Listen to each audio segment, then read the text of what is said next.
According to Andy Williams, it's the most wonderful time of the year, but would the Tudors have agreed? With Christmas just around the corner, I thought there was no more appropriate time to have a discussion all about how the Tudors spent this time of year. From what was eaten, to how gifts were exchanged, and to how guest lists were drawn up, this episode has it all. And I'm thrilled to say that I am joined by Dr James Taffe, historian and author, whose most recent book, Christmas with the Tudors, provides the basis for our discussion today. So pop on your comfies, get a large glass of mulled wine in hand, and listen to how the Tudors spent Christmas.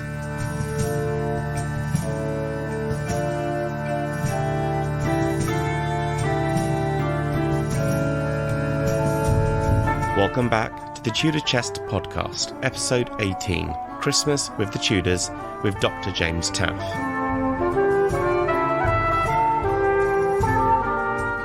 Welcome to the Tudor Chest podcast, Dr. James Taffe. It's lovely to have you come on to the show, and it's a very topical conversation because we are here to discuss your new book, Christmas with the Tudors. Before we get into the discussion, if it's okay to introduce yourself, tell us a bit about your background.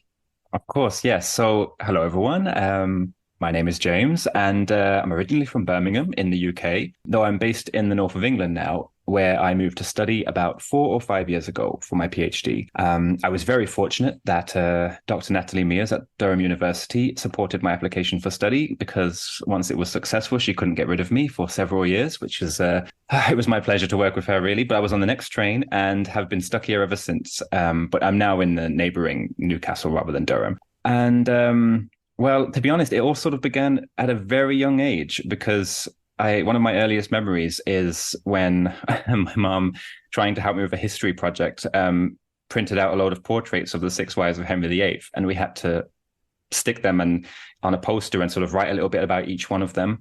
And that, I mean, I don't know if you remember, like, it was like this. Do you remember Partners? I don't think Partners is a thing now, but it's Ryman's now or something. That's for the UK listeners anyway.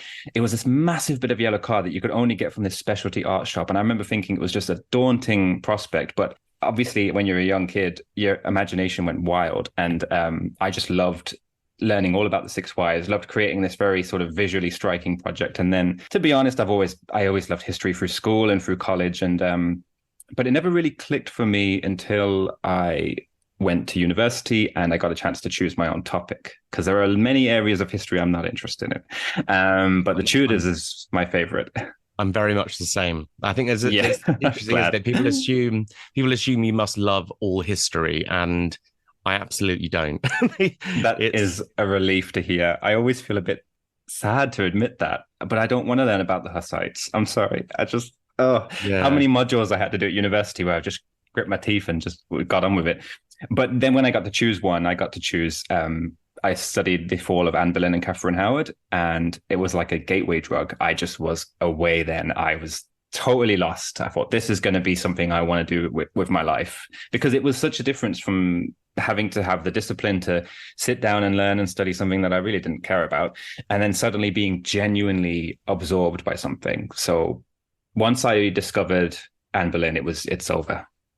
One of the things I've really realised, I've always loved Anne Boleyn, always been my favourite historical figure.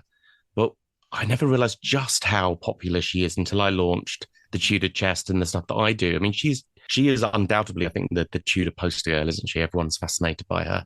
She is. And I whenever I talk to people, people love to say, oh, enough Anne Boleyn. You can never have enough Anne Boleyn. And I want more Anne Boleyn in every corner of my life. And I understand what they mean, because we don't need another biography of Anne Boleyn. We don't need another very standard unit of book about Anne Boleyn. But there is more to say about her. And for as long as she's getting people interested in history, why not?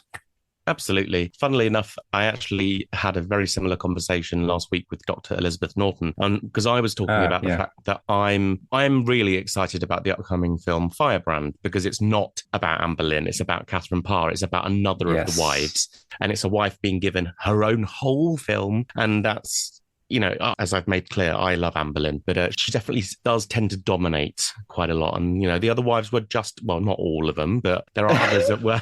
I think we can scrap Jane Seymour. But Oh, I'm a Jane Seymour.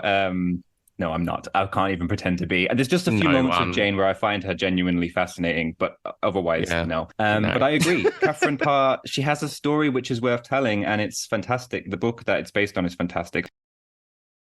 A couple of questions I always like to ask guests. If you could pick a single moment from history to go back and witness, what would it be?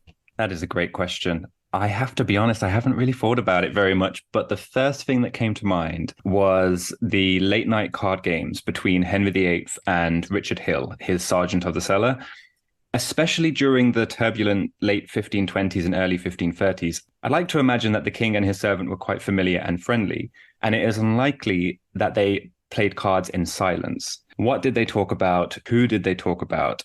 I am particularly interested in that dynamic between a master and mistress and their servants, but I bet to witness their exchanges would be quite eye-opening, especially during those years. Wow, I've never had an answer that was that niche, I suppose. It is a bit niche. Well, most people say, "Oh, I'd love to see Anne Boleyn's coronation," but that's well, it's a good answer. It's a good answer, absolutely. Once you've seen one coronation, you've seen them all. Actually, maybe not. Anne Boleyn's would be interesting because we don't really know how badly she was received, really, how far we can believe those accounts. So that's actually a good answer, that one. I like that one. Do you have a controversial Tudor opinion? I do. Perhaps my most controversial Tudor opinion would be that Jane Boleyn, Lady Rochford, gave evidence against her husband, George Boleyn, and her queen and his sister, Anne Boleyn. The general opinion now is that Jane was an innocent victim and was basically framed by the people who said that she gave evidence. But I would argue, as I have done in my first book, Courting Scandal, that Jane was quite far from the hapless pawn that people are making her out to be now. And certainly we know she gave evidence against her husband and sister-in-law, and also that she had very much had a hand in determining her own fate in the 1540s with the Catherine Howard affair. And even that on my mind, as I'm saying it, it's not even an opinion to me, it's an interpretation, and it's based on evidence. And I very, very closely and considered the evidence before making that interpretation. But in spite of all that, my take on Jane remains a little bit more controversial than the one accepted today. I bet you're going to say Jane Boleyn. I couldn't not say Jane Boleyn, to be honest. Yeah, because I must admit, I am on the other side of the fence at the moment. Well, you can stay over there. But I will also be. I haven't actually had a chance to read your book yet, so maybe I will be convinced. I'm sure that the arguments put forward are going to be very well considered. So I'm curious to see what your evidence is for that, because at the moment I am of the other opinion, but we shall see. Do you have a sort of a Tudor misconception that you would love to change?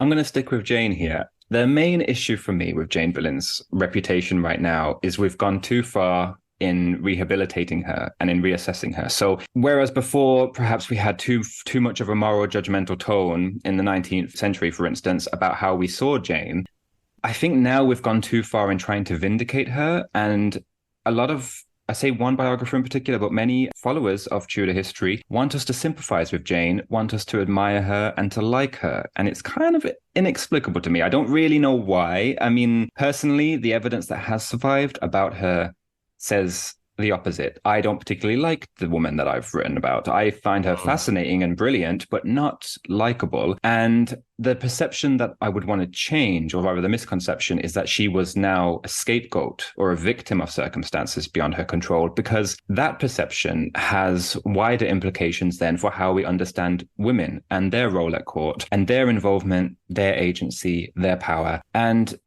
I mean, just in general, rewriting history for the sake of revising it is dangerous, but there are narratives that need to be revised. I just don't think that Jane's narrative needed to be revised too far. Definitely, we can do away with moral and judgmental tones, but the historians who wrote about her many, many years ago were not lacking in reason. And most importantly, they had access to sources that we do not. And that's kind of the main issue, is that we're trying to come up with a new interpretation of a woman based on not evidence, but imagination, dare I say it. What's interesting, I think, though, with Jane Boleyn is, whilst there has been this this shift in the way that people are perceiving her. That shift has definitely, to the best of my knowledge and belief, not been reflected in film and television. She That's continues probably true. Yeah. she does continue in film and television to be very one note, sort of arch villain. I mean, in particular, her depiction in both Wolf Hall and even worse in that 3-part Anne Boleyn drama on Channel 5. That depiction of Jane Boleyn was just such a bitch. Yeah, well, I was going to say a bit one-dimensional, but yeah, absolutely. One-dimensional and a bitch. Yeah, but I'll give you that. It does seem that the rehabilitation of Jane has not made it onto screen, which is quite interesting. You're absolutely right. Yes. And I actually think the Wolf Hall depiction is good, as in it's very accurate. Obviously, it's not about Jane, so we don't see other elements of her life, like her family, other people that she knew. Admittedly, even that evidence is scarce. So in a way, the fact that she's becomes this kind of storytelling device is a good thing, because at least she's got a role and she's got a name, and I like that she's in Wolf Hall at all. I mean, to be honest. Yeah. And also, unfortunately, her relationship with Cromwell is not necessarily that clear in the evidence, but there is enough, I think, to say that Jane was a power player at court, and that's the depiction that she has in Wolf Hall.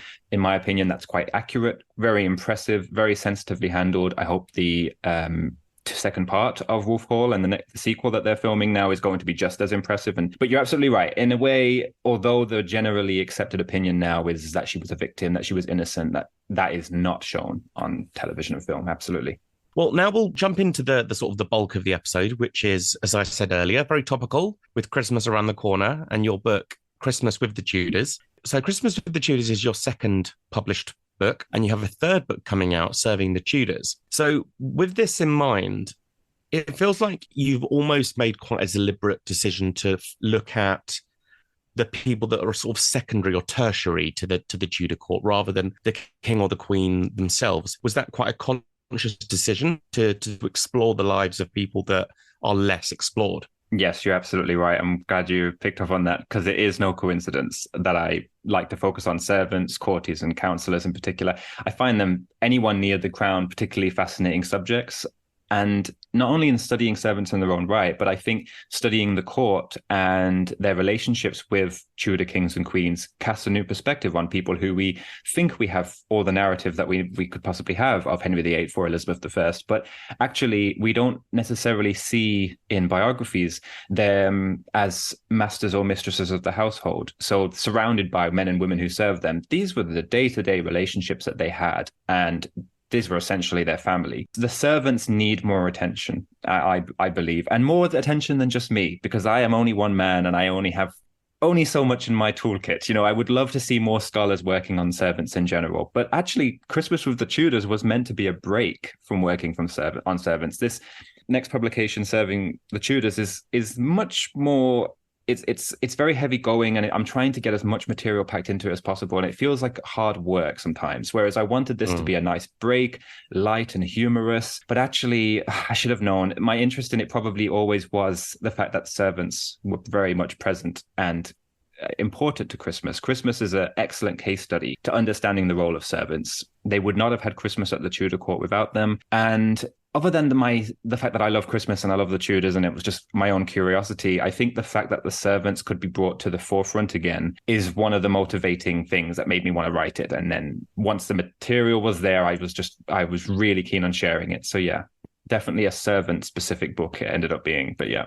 With Christmas with the Tudors, so your second book, it is structured around 6 chapters, with each chapter exploring a different facet or an aspect of the Christmas celebrations. The first looks at what I think practically everyone at one time or another will face at Christmas, which is around the tyranny of producing a good guest list. So who's in, yes. who's out, and the like. You start with the Tudor royal family and who they would typically celebrate with, which surprisingly is very seldom each other. Can you discuss what you discovered here and why the Tudor royal family were not often together? Yes, absolutely. So, as you mentioned, the first chapter, it's all about this guest list, who's coming for Christmas. And I was surprised how much I was able to find in terms of this kind of material. It was mostly collections of personal letters and invitations to uncover interactions between kings, queens, princes, and princesses at the Tudor court, yes, but also nobles and upper gentry in their great houses, and then to a lesser extent, sort of more local families, friends, and neighbors. But thinking about the court, the sovereign king and queen and their consorts presided over festivities at the Tudor court. So they were together, but Christmas itself wasn't really a family affair. I mean, their children were often dispatched and stationed somewhere else in the kingdom. And the sources don't resemble Christmas as we would have it today. And a couple of examples off the top of my head, just the fact that when they had Christmas dinner, they didn't necessarily, Henry VII and his wife Elizabeth of York had it in separate chambers with different people. And when they exchanged presents, it wasn't like a cozy sort of gathering in one chamber. They sent their servants to carry them on their behalf. So it's not Christmas as we understand it. Although I imagine a lot of good cheer and sort of warm feeling, it wasn't as warm as we would expect, maybe. And so that's why I don't really see the Tudor court as being a family affair. It's much more about less strictly with family and more so with courtiers and counselors and servants, and particularly visitors like ambassadors and dignitaries too. Royal protocol would have dictated that they had to meet certain functions like hospitality and generosity, as did noble men and women too. They opened up their houses in the same way that the Tudors opened up their courts for neighbours, tenants, and poorer folk to enjoy Christmas and to share in the cheer, really, and to be fed and sheltered for a few days. And really, the ones that probably most resemble our Christmases were probably the lowest levels of society, less guests on the list, more intimate gatherings, not so constrained by these obligations that they have to meet at Christmas. So there's a couple of examples in the book of what were relatively minor members of the court and just the dramas that they would put themselves through, that they would get themselves into in trying to snag big name attendees. And one of the stories that I really just thought was really comical was Sir Philip Hoby and his attempts his attempts to get Sir William Cecil to join in his Christmas party. Can you just tell us about this, what this story was and how you discovered it? Because he is a name that I've never heard of, until now. And his letter is very extra. I mean, he's basically saying, unless you come, I'm going to burn you alive. It's pretty...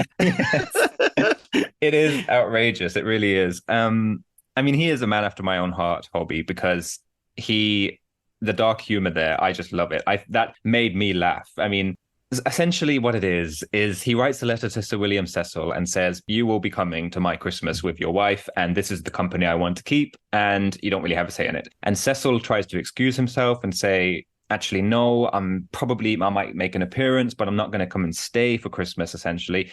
And Hobie is very much not going to take no for an answer and sort of threatens.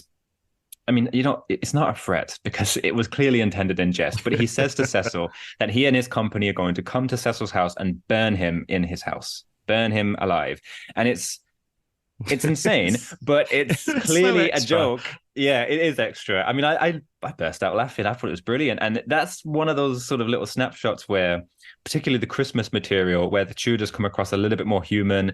And I should say it's a relative unknown. I think some people will know Hobby, but I only really know him as a sort of an ambassador at a different court. And that's kind of where he comes through in the source material. But that letter that he sends to Cecil is extraordinary. His whole personality is on show, and sort of the interest in having Christmas go off without a hitch with great company is really well reflected in that letter. But yeah, I love that too. It's probably my favorite anecdote in the book. Chapter 2 of the book definitely looks at something. It looks at something that we can definitely recognize is still very important to this day, which is food and drink. So if you could give us a sort of top line view of what sort of foods were typically served at the Tudor court at Christmas. Yes, so there were many foods which were considered more special to the Tudors, which they would have had on their Christmas table. The main one that jumps out is the boar's head, which was sort of, as I think the quote goes, bedecked with bay and rosemary. And it was a decorated centerpiece. So although it was sort of elaborate, it was still eaten as well. It was something that they actually ate. Venison, too, was very highly regarded by nobles. And made more special by the fact that it couldn't really be purchased. It had to be either gifted or hunted. One of my favorite collection of letters is the Lisle letters, but one of my favorite letters among that collection is when the Lord Lisle writes to the Lady Lisle saying, "I pray you beg some venison against this Christmas." And it's just like, yeah, I can see what you mean. He just wants to make sure that he gets all the rich foods that he wants. And, his wife is sort of responsible for making sure that the pantry is overflowing with all of that.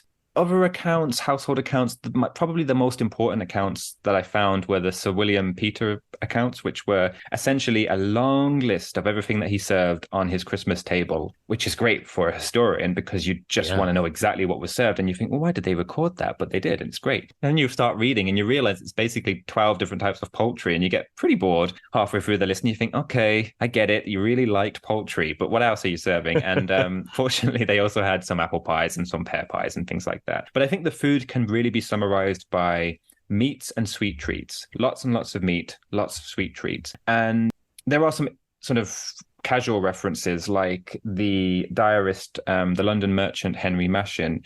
He makes a comment about a Christmas banquet he goes to, and I think he says something like there were dishes of spices and fruit, marmalade and gingerbread and comfits. And so it's clearly two-handed sort of food that's rich and savory and elaborate for the sake of it being more sort of rare, I guess. And then there's the sweeter sort of treats that we might actually associate with Christmas today. But probably at higher levels of society, the most important thing was the amount of food, just massive amounts of food. When you read the accounts, it's like, that is insane. Do you really need that much? But of course they did, because they were opening their courts. And one year, Henry VIII served 200 dishes in one meal. So yes, lots and lots of food. Are there any Christmas Tudor treats that we still eat to this day? The one that jumps out to me is the mince pie. Yes. It's sort of known as a Christmas pie to the Tudors. They don't really call it a mince pie. One particularly cheerful man sort of says in 1599 something like, "This time of the year affords no other news than dancing, plays, and Christmas pies." And I thought, yes, that's one of the most important things of Christmas, I'm sure, your Christmas pie. Their mince pies are not as we know them today. The main thing was that they were made with sort of shredded and leftover meat, like mutton. And that was combined with fruit and peel and zest and sugar and lots of spices. There is an Old English recipe in the book. I've left it in the appendix just in case anyone is feeling particularly ambitious this year and wants to make a Tudor Christmas pie. And there are some instructions left by a Tudor gentlewoman on how to make the filling. I have attempted it once. It was hideous. It was just disgusting, if I'm being honest, but I think it's because my brain says this is going to be sweet, this is going to be like a mince pie, just like one from the supermarket. And of course it's not the same thing. It's more of a sweet and savory mixture. So I would recommend your listeners give that a try if they fancy making their Christmas a little bit more Tudory, but don't get your hopes up. One of the things that you discussed in the book is, and I hope I'm saying this correctly, wassail. I believe that's it, but I am the king of mispronouncing things that I've only ever read on paper, so I'm not going to promise you that's right, but that's how I'm saying it. Yeah, so wassail was a drink, but it was also a ceremony. What was wassailing? Okay, so the tradition of wassailing basically involved passing around spiced ale, which was in a shared wooden wassail bowl, and they would be singing while passing it around and toasting to their good health. And we know that the Tudors, royal and noble, participated in this tradition because in household ordinances, they record how their servants should prepare the wassail and how and when it should be brought in, and whether or not kings or queens participated in that, or if it was just the court, because, there's always a risk of poison when it comes to kings and queens, who knows? But the accounts sort of suggest like they did. They probably just went first, or maybe they had a slightly more restrained version of it, which I think is what I suggest in the book, because there's a suggestion that they all get passed around individual cups as opposed to passing around this bowl, but they probably had the spiced ale anyway. Remarkably, I have learned that wassailing is still a thing. It's not a Tudor Christmas specific tradition. There might even be a wassailing group local to you, as apparently there is to me, and I would have to be very, very drunk to get involved in a communal passing of a bowl and sharing spiced ale. I'd have to have about a bowl of spiced ale before I even turned up. It terrifies me to even think about singing in public, but they loved it back then, and apparently they love it today. I suppose it's a bit like a Tudor equivalent of, you're in the pub on Christmas Eve and someone gets up to sing the Fairy Tale in New York. You all join in. Yeah, absolutely. This was the Tudor version. If that happened today, I would cringe so bad. I would sort of throw myself out of a window as soon as I'm just really bad at that kind of merriment. I'm just awkward. I'm sure some of your listeners will think that we're sailing. I do that every Friday night, of course. I mean, great, go for it. But and don't invite just me. don't involve Dr. James Taffe. Yes. Amongst all of the food and the drink and the merriment of modern day Christmases, I think it's quite easy for us to overlook the fact that it is also a very holy time of year. It's ultimately a religious celebration. And for those of faith, it is an incredibly important part of the year. Obviously, those in the 16th century, the Tudors had a much closer relationship with religion and faith than we typically do now. So with that in mind, could you just sort of, or I suppose the other thing to also take into consideration here is that Christmas for the Tudors was not just Christmas Day, it was a 12-day celebration, and religion played a huge part in that time. Can you just tell us a bit about what they observed, what the religious aspects of Christmas were like for the Tudors, particularly for the nobility and the royal family? Of course, yes. And I'm glad you said that at the end there, that little qualification, because that is generally where the evidence is. Before they had all their lovely Christmas pies, there was Advent. And that was a sort of religious observation where they would fast for 4 weeks and have less ostentatious foods and then sort of prepare themselves, emptying their bellies, priming their appetites for Christmas. And that all led up to midnight mass on Christmas Eve / Christmas Day. Yep. And the Tudors attended mass all throughout the calendar year. It's obviously incredibly important to their sort of day-to-day lives, but they attended free masses, I believe, on Christmas Day. They had the midnight and then dawn and mid-morning, either privately in their privy closet or publicly in the Chapel Royal, where they would go in procession. And that was quite an event in itself. And we know that they went to midnight mass just because an account survives of Henry VII going to midnight mass accompanied by his queen and the court. Unfortunately, we don't really know the nature of that service because the chronicler who recorded it was more interested in what Henry was wearing as opposed to what the service was. So while I was digging around for some great material for my chapter on religion, I just kept coming across, and he was wearing his purple surcoat and his sable furs. And I was like, okay, great. Can I have some material, please? But no, yeah, a little bit. Yeah, Yeah. but I couldn't get any deeper in terms of mass. There's a great poem I included which describes mass in some ways, but that's about as far as it went for that. But there are other aspects too, like the offering. So every as you mentioned, there are 12 days of Christmas, and on many of those days were feast days. So the Feast of Holy Innocents or the Feast of the Epiphany. And on these days, the Tudors, particularly the Tudors royal, but I imagine so did the nobles, made offerings to their church in varying amounts. But perhaps the most important thing is that the sovereign would make an offering of frankincense, gold, and myrrh, so sort of mirroring the offerings that were made, or rather the gifts that were given by the three wise men or the Magi to the baby Jesus. So there's a little bit of correlation there, and some religious observance in giving an offering, but also extending upon that almsgiving as well, and being charitable at this time of year, and was generally a pious duty of the Tudors too. And attending mass was very, very important. I think it's interesting because in letters, just in passing, they describe Christmas as this holy time. And I like that because even that doesn't really say very much. In a sense, it's quite obscure, but that also reminds us that it's not all about pageants and pastimes. It's actually incredibly important for the Tudors, as you say, as a time of religious observance too.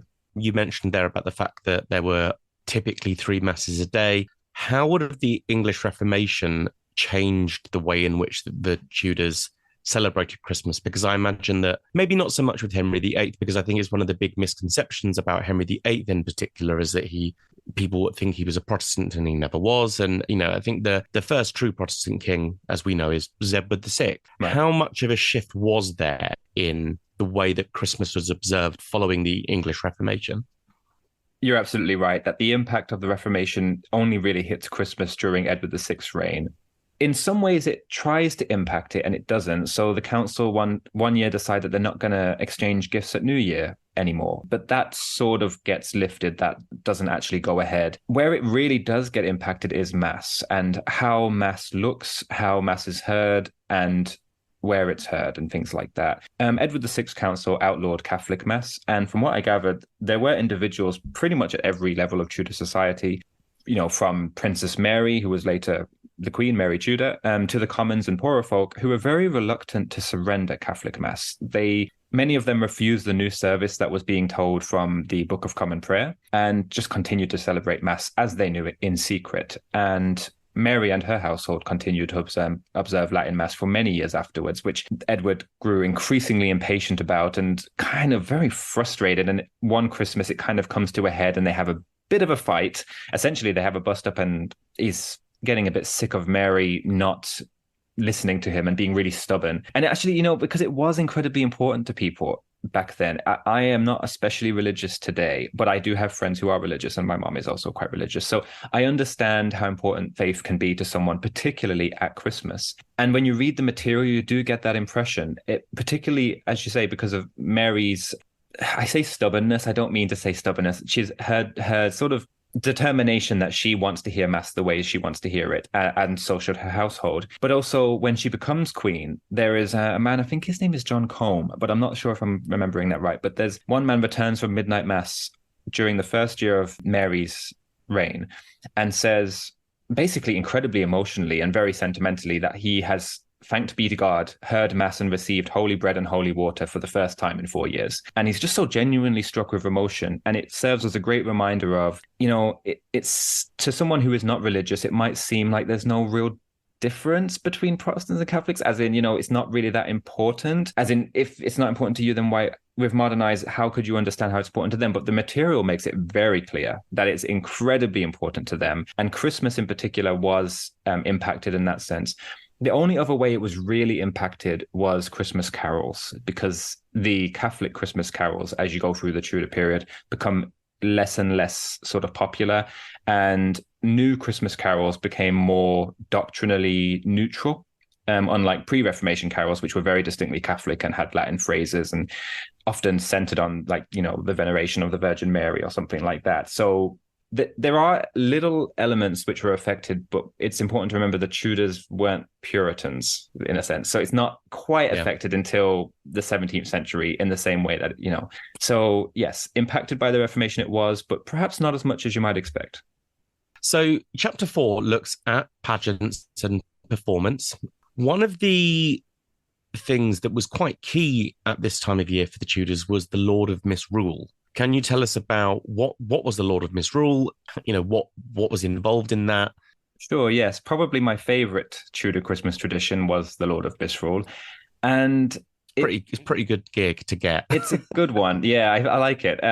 It sort of saw the very strictly hierarchical society of the Tudor court upturned, because they gave a young male, usually a servant, this title of Lord of Misrule. And he was basically responsible for directing and producing entertainments and revels at court all throughout the festive season. And he was given full control, basically. So his imagination knew no bounds and no financial constraints. The case study I focus on in the book is George Ferrers, who was Edward VI, Lord of Misrule. Truly extraordinary material. It was just so rich and quite funny to me, actually, because it's a younger lad who's been suddenly elevated to a high status and can make all kinds of incessant demands of his seniors, particularly one senior, Thomas Cawarden, who's master of the revels. And when you look at the material, it's a very juvenile sort of, Ferrers comes across as very juvenile, a bit drunk with power. And Cawarden, I mean, he's very patient, but you can't help but think he must be exhausted, because it's a constant barrage of letters of, oh, I need 26 livery coats in this color and in this style, and I need them now. Okay. And then, once he's probably halfway through that order, another letter comes in and says, actually, no, I don't need 26. I need 16, but I also need 25 swords and shields. It's excessive and ridiculous, but clearly intended for the right reasons, for Christmas to be fun, for people to have a good laugh. Yeah. And yes, I mean, Cawarden had a lot more patience than I would have done, but he did help bring out a lot of these fantastic, imaginative, sort of mad ideas that Ferrers came up with. It almost sounds like someone putting Prince Louis in charge of Christmas. It's just exactly, yeah. But I think just mad. Correct me if I'm wrong, but I think one of the things about the Lord of Misrule as well is that all care for rank and position also evaporates. So the Lord of Misrule can order dukes and marquises around, and they are expected to sort of go along with what's said. Was that the case? Absolutely, yes. That was kind of the the joke of it that they could make all these demands without really having any deference. And he even had his own court of misrule, essentially, where other people then took on roles that were like jesters or clowns and sort of treated him like a king and created this court which were responsible for all manner of controversy and kind of mayhem at the Tudor court. And I think that was definitely the intention. If you didn't join in the spirit of it, then, you know, you were doing something very wrong, basically. Your fifth chapter is all about gift giving. And unlike today, where we give out presents on Christmas Day, for the Tudors, it was gift giving was on New Year's Day. And for the royal family in particular, the process of gift giving was quite formal, with servants appearing before the king or the queen separately and presenting them with their gifts. Can you tell us a couple of your favourite stories from what you dug out? Yes, definitely. So probably I would say maybe my favorite chapter to write. It's certainly the most varied. When you look at the material, what has often survived is something called a New Year gift roll, which is what we've now termed it, which is basically a list of people who sent gifts to the king or queen and what they sent. And sometimes you get a list of gifts that were sent from the king or queen, and which is generally just a lot of plate, like spoons and plates and things like that. But yes, the New Year gift exchange, it was a ceremony, especially during the earlier years of the Tudors. And it was meant to be an occasion where not only were you giving gifts for the sense of spreading merriment and cheer, but it was about reaffirming your status. When you gave a gift to a king or queen, it was like saying, remember me, you know, and they would remember when someone gave an impressive gift in particular. Later on in the reign, Elizabeth I, for instance, she began to have more of an expectation that she wasn't just going to get a purse of gold. She wanted to have something much more meaningful, memorable, extravagant. I tried to include as many of those examples in the book as possible. I can just recall a few off the top of my head. I think Henry VII one year gets a leopard, which I think is just brilliant, if not a total burden. And then you've got Elizabeth I. She receives a gold diamond encrusted whip from one of her servants, which sounds a bit bizarre, but it was actually meant to be a symbol of his deference to her after he'd upset her by challenging her on some issue to do with marriage, I believe. So there's loads of examples just from the New Year gift rolls alone. But then when you look at letters and sort of accounts of the ceremony, they become a little bit more colorful, a little bit more interesting. The Lisle letters are really good for this, for recreating this ceremony. And one year, John Hussey, who is the Lisle's agent, kind of recalls the ceremony when he presented gifts. And he's kind of bragging a little bit. He says the king spoke to him more than any other after presenting his gift. I kind of always suspect reading it that Hussey could always embellish the truth a little bit because his master or mistress were in Calais. They couldn't actually call him out on what he reported. And sometimes I wonder if he sort of made things sound better than they were at court, and particularly how that was received. And how gifts were received was a crucial part of it. I mean, there was anxieties, as there are today, about how someone's going to like or dislike a gift, whether or not they're even going to want it. And I think that's very relatable in the material. A lot of effort went into preparing the right gift. A lot of conversations happened, particularly with servants who were in a privileged position to know what their master or mistress would like. And I love all that kind of material. It's very human. It's very interesting to draw that parallel with today. I mean, there's even a reference to someone going shopping for Mary, buying her New Year gifts. I just think, of course, yeah, we've got to do that the same today. We've got to go make sure we go shopping. Yeah. I wish I had a servant to send off to do my shopping for me because I hate it. But it's amazing how many parallels you can draw between then and today. Just because it was on New Year's Day and we have ours on Christmas Day is fairly inconsequential. It was the same sort of spirit in which presents were given, but at the royal or noble level, it was a game. It wasn't just about giving something because someone was going to enjoy it. It was all about how it would look, and there was a lot of competition and comparison between gifts. And I think the other thing that you can also get from the New Year's gift rolls as well is it also provides you with a snapshot into the changing landscape of politics at the time. You know, people who were in, people who were out. So, for example, with my first book that I wrote explores the rise and the fall of the Pole family. And Margaret Pole, Countess of Salisbury, was very much sort of frozen out of the equation. I'm talking years before the Pole family fell, around the time that she was Princess Mary's governess, and then there was the falling out following the Duke of Buckingham's execution. And the first sense that we get, the situation is thawing with Margaret Pole is the fact that the gift that she sent to the king is not returned. And Yes, yes. so things like that, that's when you can go, right, you're able to see in those New Year's gift rolls, okay, there is a thawing of a feeling here, and the king is willing to accept a gift. And the following year, Margaret Pole is on the receiving end of gifts. So that immediately starts to tell you, okay, the landscape has began to change again. And so they're actually an incredibly useful way of not just looking at what was bought and who bought it, but also telling you how the landscape of the politics at the time had also changed, if that makes sense. No, it makes perfect sense. Absolutely. I mean, even as you were describing it, I could think of a couple of examples in the book where either someone gets it completely wrong and they fall out of favor, or someone doesn't get a gift at all. I mean, the classic example for me is Catherine of Aragon not getting a gift in 1531, I think, 1531 or 1532. But basically, Henry VIII says she's not getting a gift and no one else is allowed to send her a gift. He had taken a fancy to Anne Boleyn, and Catherine was exiled from court. So you're absolutely right. It's an indication of who was in favor and who was not. One of the other things I love about the book is that you discuss gifts being recycled or repurposed. We've all been in a position where you go, okay, shit, I've got a party to go to. What have we got in, have I got a spare bottle of champagne that I can, rub the dust off and make it look like I've gone out and bought someone a gift? We've all been there, and it would appear that the Tudors were no different. Can you tell us about the hilarious story with Elizabeth I's gift from Blanche Parry?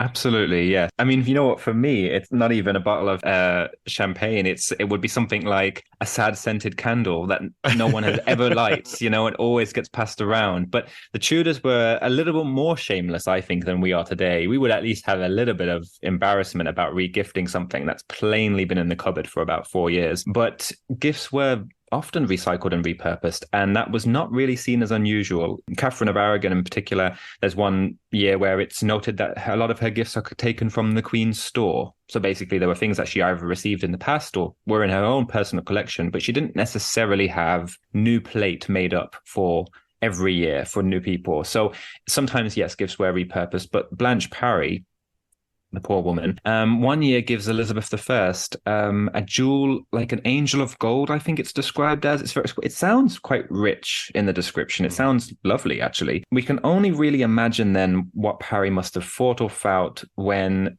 a few moments later, like the same day, during the same ceremony, the Queen then regifts the jewel to her maid of honor, Elizabeth Brooke. With modern eyes, you can't help but be horrified looking at that and thinking, what? But, Parry is a silent witness. We don't really know how she felt. I like to think she must have been screaming inside, because surely if you want to give a gift that's memorable and sort of heartfelt and actually enjoyed, it wouldn't be given away moments later. Yeah, she failed, basically. She did. And she was one of Elizabeth's dearest gentlewomen, probably her most dear. So she would have known what Elizabeth would have wanted. I wonder if that year she just got a bit fed up and just thought, oh, for God's sake, I'm just going to give her this. And but then she paid the price, because then she had to watch Elizabeth Brooke walking around the court wearing it. She went down the Tudor John Lewis, thought that'll do. That'll do. She dropped the ball a bit there. Yeah.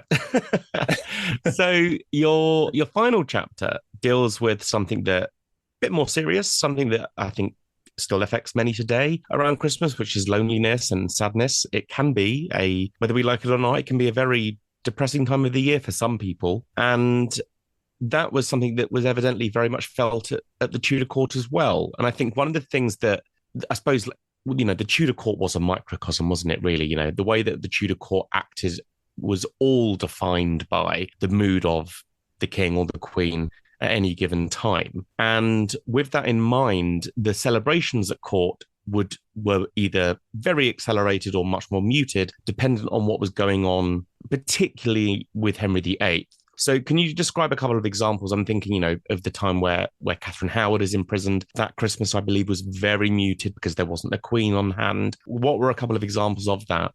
Yes, I was actually in two minds about this chapter. I wasn't sure. I was really wanting the book to be light and humorous, but I found material at the same time which wasn't light or humorous, but actually a little bit more serious, as you say. So I was thinking, well, maybe this material will make it. In the end, it became the most interesting chapter to write, because I had kind of I think some of the material will surprise people that, it is a good reminder that not everyone was feasting and pageanting and all that at Christmas. Some people had a miserable Christmas. Starting with the Tudors, yes, there were times when they didn't enjoy Christmas. And the most obvious example that comes to me is when they were in mourning, particularly after the death of Jane Seymour in 1537. Henry VIII is very much, his mood does set the tone, and there were no festivities. It was very obvious that everyone would just wear their mourning clothes, and then, sometime in the new year they would get to take them off, but basically no fun and no cheer. And a few years earlier, even when Catherine of Aragon was exiled from court, her absence was very much noticed because there were no real women at court who obviously were central to the celebrations. And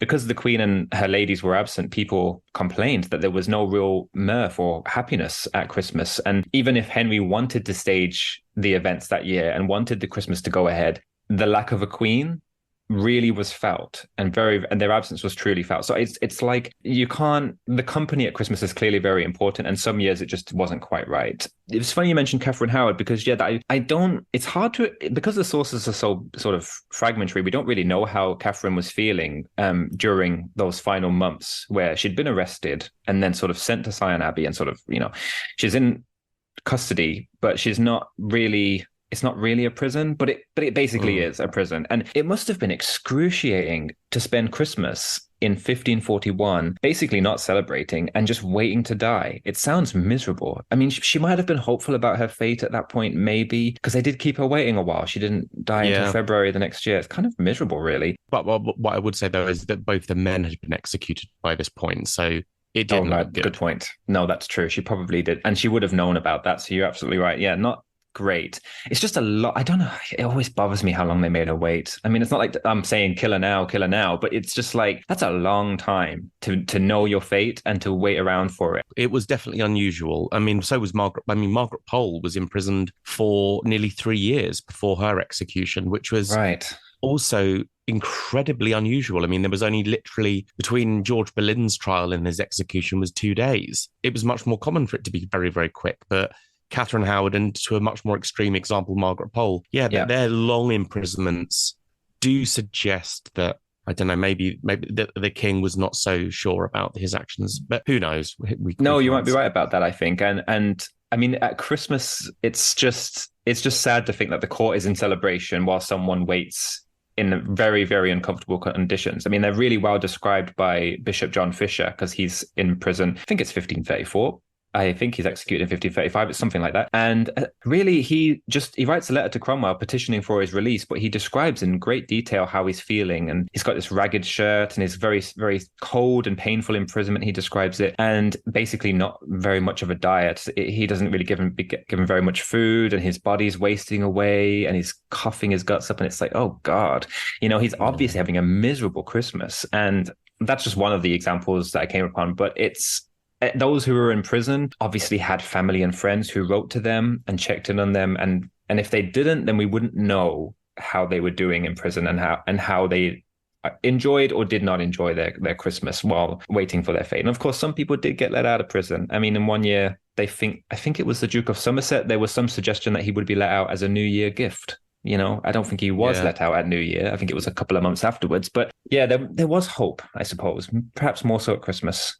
So, final question on Christmas itself. What surprised you, I suppose, the most about the writing process? And by extension of that, is there anything from the Tudor Christmas that you would love to see come back into modern day Christmases? That's a great question. I've already made my feelings very clear about wassailing, so I'm not going to say that. But it sounds like what you've already said is that it's already going on anyway. So it is. That's true. I don't need to bring that back. No one needs my help there. I'd probably have to go. I'm probably all on my own here, but I'd have to go out and say I think the Lord of Misrule should be brought back. I love the idea of giving full control of the festivities to a young lad who can just go mad, just insane. And, London would descend into chaos once more. And so it should. I think that would be great. But in terms of the writing process, I mean, honestly, the richness of the material was the most surprising thing. I honestly saw this as a blog post or an article. But when I went out specifically into state papers and collections of letters and things like that, I was surprised how often it was mentioned particularly in account books, but also in letters of invitations and things like that. So whereas it began as a curiosity, I was very, very pleasantly surprised by the material and the nature of it, how human the Tudors really come across to me in that material. Maybe it's no coincidence because it's the festive season and people are a little bit more light and, they stop working over Christmas. So they're obviously in a better mood. But I was pleasantly surprised and genuinely surprised by how much material had survived. Thank you so much for taking the time to chat. It's been a really wonderful episode and, very, very topical, as I said, given that we are now just, 12, 13 days away from Christmas. Can you tell us a bit about what you've got coming up next? Right. Yes. My next book, which should have been my second publication before the Christmas one became sort of dementedly sort of took over my life, is Serving the Tudors. And that would be essentially a book all about what it was like to serve the Tudors, quite straightforwardly. But I'm covering the households from Henry VII all through Elizabeth I, and also the subsidiary households. So Anne Boleyn's household or Henry, Duke of Richmond's household. I want to get an impression of what it was like to serve the Tudors very, very broadly. But honestly, as I'm finding the material and I'm realizing I have to make cuts somewhere and what's going to make the cut and what's actually going to be in, it's going to be basically the best, funniest, most intriguing anecdotes that make it in. There's a lot of material which I thought, I find that interesting. Isn't that interesting that they got paid this much? But, not everyone's going to be interested in that. So I'm finding basically the most interesting material about service and serving the Tudors and just packing it into one probably quite unwieldy book. And that's due out in the summer? It should be summer 2024. Yes. Thank you. Wonderful. Same time as my book. So that's right. We'll have to celebrate. Oh, yeah, absolutely. A joint launch party somewhere, maybe. Yeah. Thank you again so much for coming on the podcast. It's been a really great chat. Where can people find you, James, on the socials? Thank you very much for inviting me. It really has been my pleasure. I am at Tudor Taffe, and that's Taffe, Taffe, on Instagram and Twitter mainly. I try and post as much research on there as possible. I can be a little bit too generous. I know the right thing to do is to hold all your best material back and wait for the book and give people a reason to buy it. But I can't out myself sometimes. I just post as soon as I find something. So yes, if you're interested in Tudor history, it's worth a follow. Brilliant. Well, I'm sure people will be really interested to hear this conversation. As I said, it's just the perfect time of year for it. And thank you again for coming on the pod. Thank you. No, really, it was my pleasure. Thank you very much. And so that brings me to the end of this week's episode of the Tudor Chess podcast. A big thank you again to today's guest, Dr. James Taffe. Next week, I'm welcoming another guest onto the show, Becca Segovia, the creator of the enormously popular Royalty Now social media accounts, for a discussion all about her process of digitally recreating some of the most famous figures from history from across the world. Thank you again for listening, and speak soon.